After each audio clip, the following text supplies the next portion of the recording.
Alright, let's talk about The Last Jedi. Hold on. I know, I get it. Another bearded white guy has opinions about a Star Wars movie on YouTube. I'm well aware that this place is absolutely flooded with think pieces and rants about The Last Jedi, many of which are from creeps who get way too upset about a piece of entertainment media. And yes, I fully acknowledge that. But even though, on some level, we have to recognize that Star Wars does matter. For better or for worse, it's a pillar of American pop culture. Any study of film or entertainment media covering the last 50 years can't happen without Star Wars coming up at some point. And the deeper you dive, the more often it pops up. Anyway, as of this month, it's officially been 5 years since The Last Jedi came out. I obviously wasn't doing this back then, and I want to finally put into words how I feel about a film I can best describe as frustratingly imperfect. Solid but flawed. When I originally wrote this script, I was able to narrow down everything to just a single reason, but the more I thought about it, the more I realized. There's three, actually. But before I dive in, let's repel away the trolls with a few statements. Number 1. Star Wars Episode 8 The Last Jedi is, overall, a good movie. But that's just my opinion. You're allowed to like whatever you want to like. Just don't be a dick about it. Number 2. Rian Johnson is not a bad person. He did not try to sabotage Star Wars. He does not hate Star Wars. The same goes for Kathleen Kennedy, even if I do disagree with plenty of her decisions. Number 3, however you feel about Rose Tico as a character, Kelly Marie Tran did not deserve all the crap that was hurled her way by so-called fans. Number 4, I don't really think Rey is a Mary Sue. She's really just a victim of the studio changing direction between each film. Number 5, Star Wars has always had political themes. Deal with it. Number 6, don't bother trolling in the comments. You will be ignored. Alright, if you're still here at this point, I can assume you're a decent, reasonable person. Here are some initial observations about the film. I loved it when I saw it opening weekend, but some of its flaws keep popping up every time I've watched it since. I'd say at this point I've seen it around 7 or 8 times all the way through. If I had to give it a one-sentence review, I'd say as a standalone Star Wars movie, it's great, but it doesn't quite fit in as the second film in a trilogy and the 8th installment in a 9-part saga. Judged purely on choreography and visuals, the fight scene in the throne room might be the best fight in any Star Wars film. I still can't get over how good Crate looks with that blood-red soil underneath that top layer of salt. It's almost as if the planet itself is bleeding during that last battle. It's such a cool idea. The bomber sequence at the start of the film is awesome. Yes, even with the Yo Mama joke. The tragic passing of Carrie Fisher in 2016 cast a shadow over every creative decision made in episode 8 and 9. I'm glad they didn't go back and try to rework this film to write her off or kill her off screen. That was the right call. Speaking of which, that scene of Leia flying in space still looks goofy, but I'm glad she finally got to do something with the Force.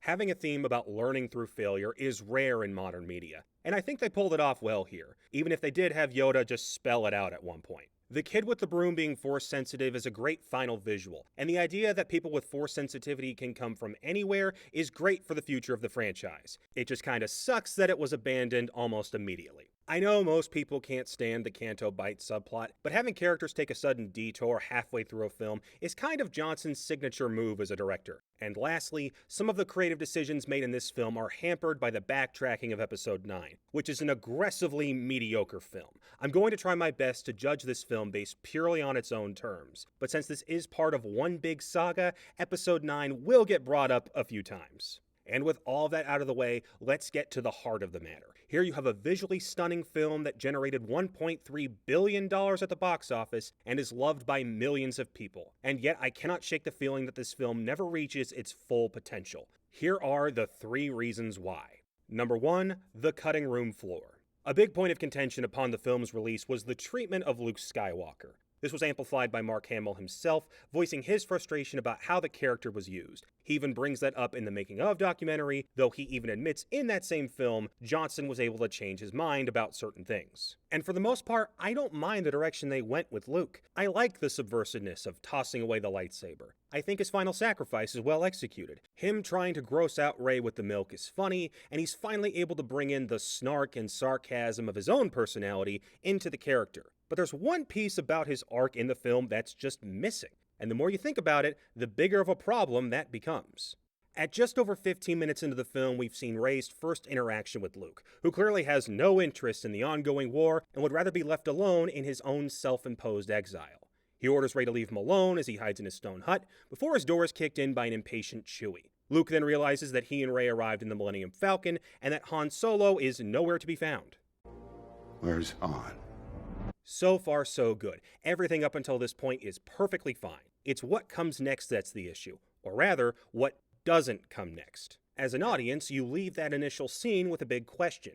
If Luke has just found out that his best friend has been murdered, how is he going to react? Here's the thing though, we never get an answer to that. The next time the movie cuts back to Rey and Luke, they've already moved on to different topics. The lack of a reaction not only rings hollow to the moral compass that Luke as a character has always possessed, but it brushes away one of the big friendships we got to see grow throughout the original trilogy. And the absence of a reaction only grows larger as the audience receives more information. Because at this point, we don't know why Luke's training with Kylo Ren failed. We don't know that he views a particular moment with Ben as his greatest failure. Heck, we don't even know that Luke had himself cut off from the Force, so he had no way of knowing Han was dead until Rey told him. And he does nothing. He says nothing. And as far as the audience knows, he feels nothing. And there's no indication as to why. When critics claim they feel Luke's new character arc is alienating, this is a legitimate reason. In another version of the film script, this could have been what motivates Luke to come out of exile. Or worse, it could have caused him to double down on his self-imposed guilt. Either of those are valid reactions, yet we have nothing. It seems like at some point somebody acknowledged this absence was an issue. Johnson actually filmed a scene with Mark Hamill where he gets a chance to reflect on this by himself, but it wound up on the cutting room floor. The film's comic adaptation actually takes things a step further. It relies pretty heavily on inner monologues, so we get to see Luke process the information in real time and come to the conclusion that Han's death is just another big mistake that he's made. Both are perfectly valid character moments, but none of it made it to the final product that was on the big screen. And whether consciously or subconsciously, we're left for the entire rest of the movie with a big unanswered question. Why doesn't Luke care? Number 2. War! The First Order Resistance War, yes, that's the official title they went with, across the sequel trilogy is a mess, and its mishandling weighs down all 3 films. The YouTube channel The Templin Institute has a few solid videos that go into further detail about this. I'll link to that channel in the description. One of the big criticisms about the prequel trilogy was the decision to include galactic politics as a major plot point for the Clone Wars, oftentimes telling the audience about them without actually showing them, unless you watch the animated series. The creators of the new trilogy seem to have heard this criticism, but overcorrected and gave us as little information as possible about the New Republic, the Resistance, and the First Order throughout the movies. Let's go back to the original trilogy for a moment. Or better yet, let's just stick with the first film. Between the title, the opening crawl, and the composition of the first scene, we know that there's an evil empire. It's opposed by the rebellion, but the rebels are hopelessly outgunned in what is mostly a one-sided fight. Then as the film goes on, we learn more about the empire. We get references to a galactic emperor. It's announced that the Galactic Senate has been abolished. The Imperial officers are wearing gray uniforms reminiscent of the Nazis, and foot soldiers are named after World War I German shock troopers.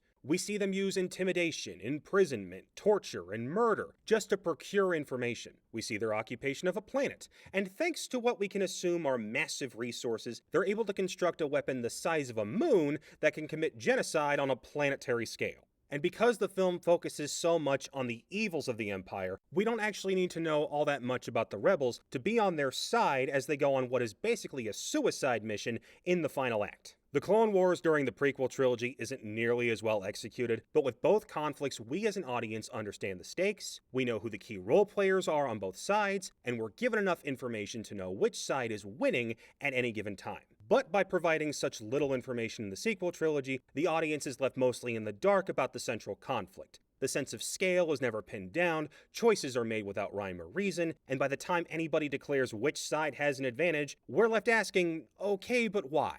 To illustrate the point, let's map out the war events of the first 2 films. Because they decided to have Last Jedi take place immediately after Force Awakens, we can assume that all of the events below happened over the span of just a few days, a week at most. The Hosnian system, the home of the New Republic's capital, gets blown up. Starkiller Base, the big superpowered weapon the First Order has, gets blown up after only being able to fire once. The Resistance, whose relationship to the New Republic is never firmly established in the movies, has what we believe is its central base attacked at the start of Episode 8. Between that attack and the ensuing space battle, the Resistance forces are whittled down to just 3 ships. The First Order's flagship, the Supremacy, is destroyed. The First Order's leader, Supreme Leader Snoke, is murdered. Kylo Ren takes over as the new Supreme Leader and corners the surviving members of the Resistance on the planet Crate. But instead of wiping them out as they hide inside of a bunker, he gets too distracted by the hologram of a retired war hero. The Resistance sends out a distress signal to the rest of the galaxy to fight the First Order, but get ignored. By the end of the Battle of Crate, the Resistance surviving members can all fit comfortably inside the Millennium Falcon.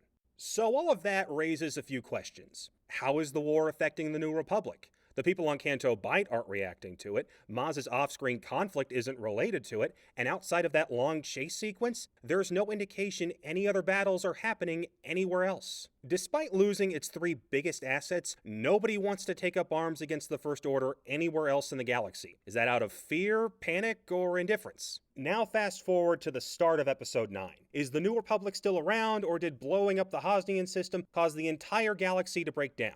Did the First Order still somehow manage to gain control over the entire galaxy within that year? Because the answer seems to change depending on what planet we visit. And if the First Order has already won, why does Kylo even need Palpatine's stupid army? So as I'm writing this script, Andor just finished up its first season, and I keep thinking about all the little details it gives about the formation of the rebels and the corruption underneath the fascist empire. I think of the Clone Wars and how the prequels' minimal details when it came to the war still left so much space for shows like the Clone Wars to create a rich tapestry of narratives. Even The Mandalorian proves that the aftermath of a galactic civil war is still worth visiting. But there's no real room for those kinds of stories during this war, because there's so little about the conflict to actually latch onto. And at some point you've got to hit, somehow Palpatine returned. Which is probably why most of the upcoming Star Wars projects are moving away from this time period. Now, The Last Jedi certainly isn't to blame for all of the problems of this trilogy, but when it comes to the overarching conflict, it certainly didn't do it any favors. And finally, at number 3, as Star Wars protagonists go, there's nothing inherently wrong with Rey. The revelation of her being Rey from nowhere, with no important parentage, get that Palpatine nonsense out of here, was an excellent subversion that pushed the idea that heroism can come from anywhere. Her conflict with the previous generation takes up the bulk of the film, and it leads to some of its strongest moments. The problem is how it ends. Her interactions with Luke are pretty straightforward. She holds on to the optimism that the First Order is worth fighting against, and that Luke still has a role to play in the war. She doesn't believe that Luke's mistake with Kylo should define the rest of his life, that Kylo isn't beyond saving, and that Kylo will side with her against Snoke. And she winds up getting proven right about all of it. But her reactions to the information she receives throughout the film don't mesh with her responses. By the end of her time on Ahch-To, the heroic image she's had of Luke and the Jedi has been shattered. She's not only beaten him in a duel, but flies away to save her friends while, at least from her perspective, he's still too racked with guilt to do anything. And then she meets Snoke, this preening little worm creature wrapped in a Hugh Hefner smoking jacket, who, as it turns out, is really easy to kill. At this point, she's seen what she believes to be the absolute pinnacle of both the dark side and the light, and has found both to be flawed, if not a little pathetic. Add in the affection that she and Kylo have built up over the film, and it actually would have made sense if this scene ended with Rey accepting his offer and the two going off together away from the entire conflict. Yes, the whole Reylo ship is toxic the more you dig into it, and Episode 9 only makes it worse, but imagine if they had been willing to take this narrative risk. Because that's why this is a bad second film in a trilogy. By the time it's over, everything is basically back to square one. In some ways, The Last Jedi tries to pull off an Empire Strikes Back by having a hopeful yet downer ending, with Luke dying and the surviving members of the Resistance all sitting in the Falcon. But there aren't many actual questions going into the 9th film. All of the main characters are accounted for, and they've all effectively gone through their respective character arcs. Finn has fully embraced the rebellion, Poe has learned the qualities of leadership Leia was trying to teach him, Kylo has fully embraced the dark side, Luke has realized the error of his ways, and even Rey's big parenting mystery from the previous film has technically been solved. Sure, there's still a war going on, but Snoke is already dead, and there were no hints at the time of all that Palpatine nonsense. For all of Rise of Skywalker's faults, and there are plenty of them, Last Jedi's ending leaves the trilogy with no forward momentum, which is why Episode 9 had to whip up a new-ish villain and a brand new army in a laughable attempt at upping the stakes one last time. But let's try an alternative route. Let's say Rey and Kylo meet each other halfway and decide to outright leave the conflict rather than try to take over the galaxy. Hux gladly takes over as the new Supreme Leader, chases the Resistance to Crate, Luke still pulls off his big distraction, and the Resistance manages to get away. The film ends with both sides regrouping, while the two most powerful Force users set off in their own direction, leaving us wondering which side they'll eventually choose in Episode 9. And it's not like this idea is coming from nowhere. Rey turning is literally teased out across all three films, yet never actually advances. And obviously you'd have her end the trilogy with the good guys, but that's something for the next film to solve.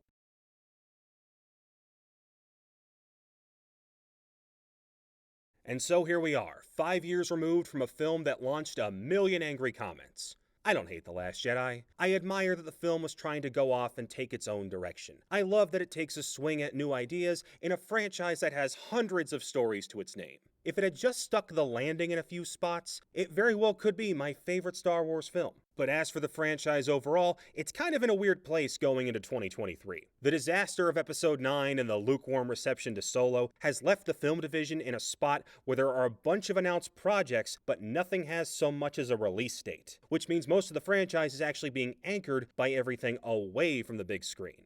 The Mandalorian has become a cultural touchstone in its own right, Andor set the bar for just how good Star Wars media can be, The Clone Wars got a satisfying ending, the Visions animated series had a few incredible vignettes, I got a ton of fun out of Jedi Fallen Order, and the biggest thing at Disney World right now is one giant Star Wars attraction. Mind you, there have still been a few stumbles. Book of Boba Fett was an absolute mess, Obi-Wan fumbled the bag outside of a few moments involving Hayden, and there's still no indication that any of the big projects want to get beyond. Somehow Palpatine returned. But I guess it wouldn't be Star Wars if we didn't have something to complain about. Alright, that's enough Star Wars talk for now, but I am enjoying this whole video essay thing, so if you guys like this, be sure to like, share, subscribe, share it with your friends, all that good stuff. I've got a bunch of ideas for other videos, and they'll all be coming to this channel soon. So stick around, and thanks for watching.